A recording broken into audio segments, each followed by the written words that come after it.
What's going on, guys? We're back with another Warpath video. If you guys are new to the channel, hit the subscribe button, hit that notification bell, and consider joining the Triple G Gaming Squad. Today we got an interesting one, version 1.08. We have the notes that were released, and there are some changes, and some of them are pretty good. So if you guys are interested, stay tuned.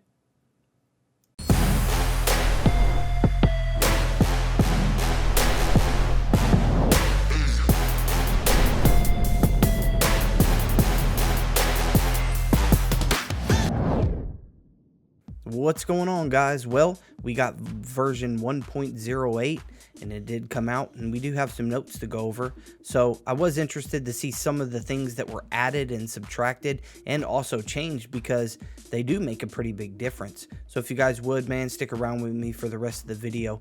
The first thing they're talking about here in red is that the power is going to come back. The classic power, meaning above the unit. For all you new guys, you don't know what this means, but above the unit, they used to show the exact power of the unit. So if it was, 491,222, it showed the exact power of the unit, and that helped you understand where that unit was. Well, they said that it's coming out in an upcoming update in the not so distant future.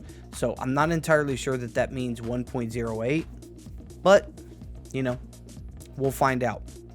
The next one is talking about the campaign store, and I felt this one was really interesting because it says that it added a campaign store where commanders can use campaign coins to purchase ammo and all kinds of other goodies.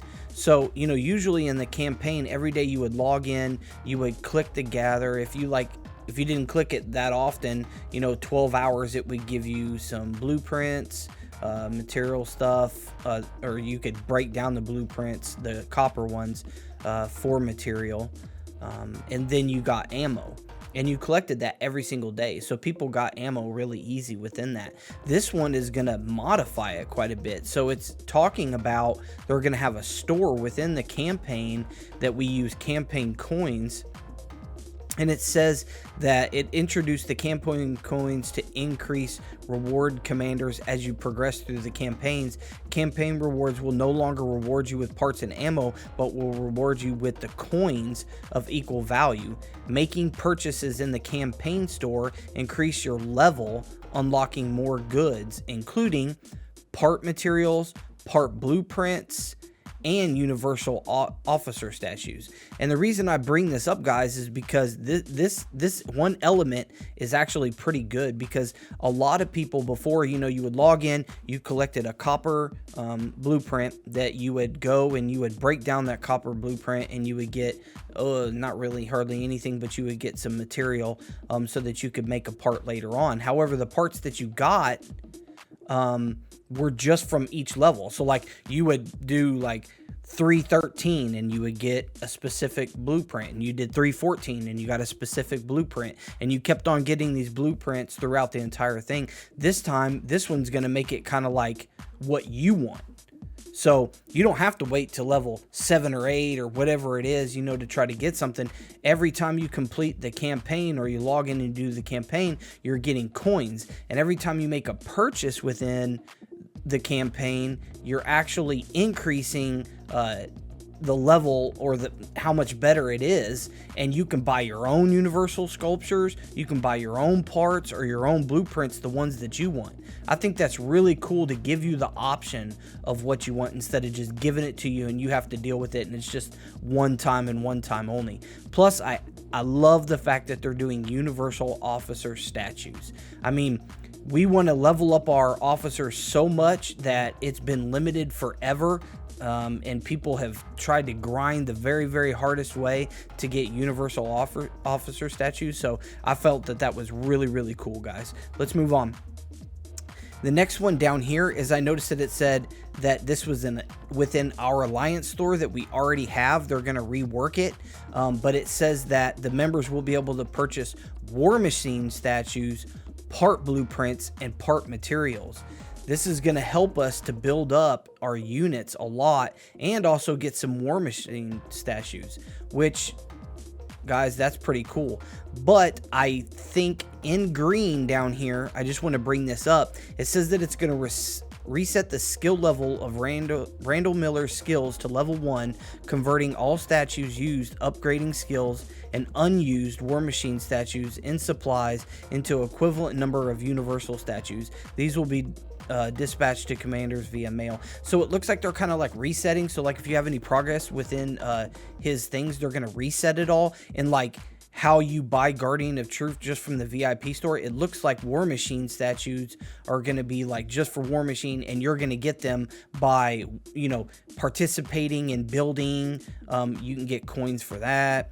You're going to be able to do tech, and you're going to get coins for that. And you're going to, you know, help. I think it even said down here where exactly, right here, can perform tech contribution, alliance assist, which is good because you assist your alliance members, helping their speed training or research and building and stuff like that. And then alliance builds will earn you the contribution coins. So it looks like Randall Miller, if you're interested to get him, you know, built up really good, he's going to be within the alliance store now. But you're also going to be able to get more blueprints and parts from the alliance store. That's super cool. Before, can't do it. Speeds, different things, VIP, stuff like that. But you definitely didn't get statues. You definitely didn't get the blueprints and part materials. So they did change up the alliance store. Let's hope that they didn't make it too costly and that it's actually effective in its cost. They didn't really mention that too much about the fact that most people complained that it was too expensive.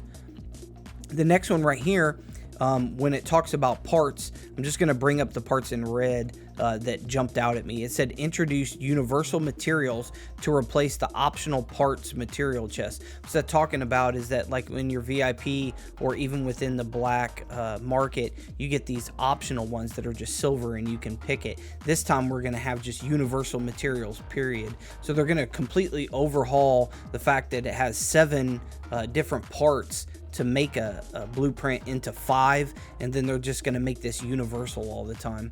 The next one says made parts, blueprint chest, and materials available for purchase in the new Alliance store and campaign store. So that's good. So the fact that you need to build a part and it's super expensive because the parts are expensive, we have more ability in more places to be able to get that instead of just, you know, waiting for those universals and just, you know, in campaign trying to break down copper ones and wait the long way, which took forever. So that's definitely good. It does say that they're sending out compensation rewards to commanders in the form of gold part blueprint chests times 10 as soon as the new update goes live for readjusting the display order of blueprints. That's going to be awesome. I really highlighted that because if that's true, guys, that's going to be totally awesome that everybody is going to be able to get gold part blueprint chests.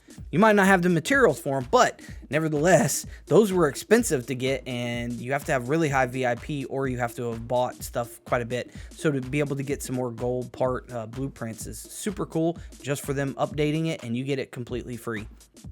The next one down here that really stood out to me, that I think a lot of the players who are older in server 1 and some of the high level players, they've added chapters 9 to 12 to the campaign system. Guys, that's super amazing. That's cool. It stopped at 8, and 8 was pretty hard, but now they got 9 through 12. So I'm interested to find out what all they're going to give for some of these upper level 9 through 12s. How many coins, you know, just the system that they're going to go ahead and add.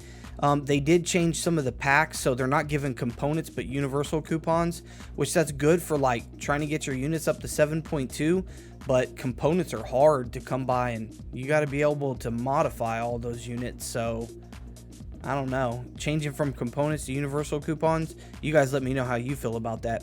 It says the black market, it added goods basic officer XP book. Guys, I'm telling you, if you stuck around for the rest of this video, to me, that's the best thing about this update. I am so tired of trying to figure out how to get XP to level up an officer to 60, struggling. I'm not saying it can't be done. I mean, there's ways to do it, but you're struggling to get it done. But now, finally, I can go in the black market and actually buy XP. So that's great. It really is. And then the last thing down here, I didn't highlight it, but a lot of people complained that some of the requirements for the urban combat were too high. Once you get up in the city level 3, it really needs to be adjusted, and they did. They brought it down from, you know, saying you need to be a level 30 by the end of, you know, 2 months for a level 3 to, and I don't know the exact time, I think it's like 2-ish months, but you only have to be a level 26 to be able to get some of those goodies. So anyway, guys, I appreciate you hanging out with me, and leave a comment down below on your thoughts on this new update 1.08. Till next time, guys, peace.